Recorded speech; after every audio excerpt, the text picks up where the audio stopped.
PTV, Telebisyon ng Bayan.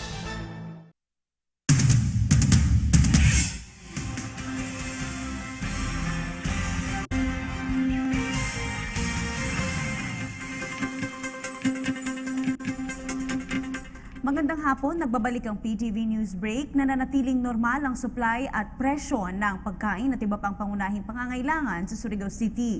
Ayon kay Department of Trade and Industry o DTI Secretary Ramon Lopez, tuloy-tuloy ang pagpasok ng mga produkto na idinadaan sa mga pantalan o binibiyahe mula sa Butuan, Cagayan de Oro at Davao City.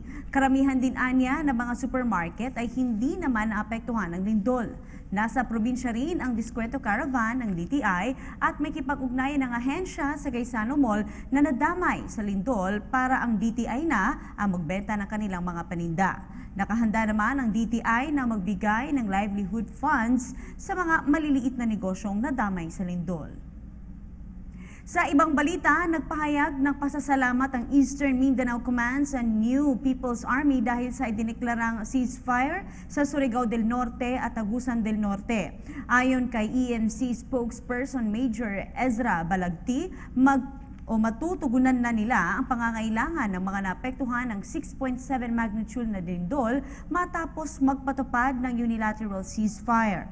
Sa ngayon ay nakatuon ang mga sundalo sa humanitarian assistance at disaster relief missions sa Surigao City. Gayunpaman ay nananatiling mapagmatsyag ang mga tropa ng militar sakaling may mga rebeldeng hindi sumunod sa tigil putukan. Nagsimula ang ceasefire noong Sabado at magtatapos ito sa Pebrero 20.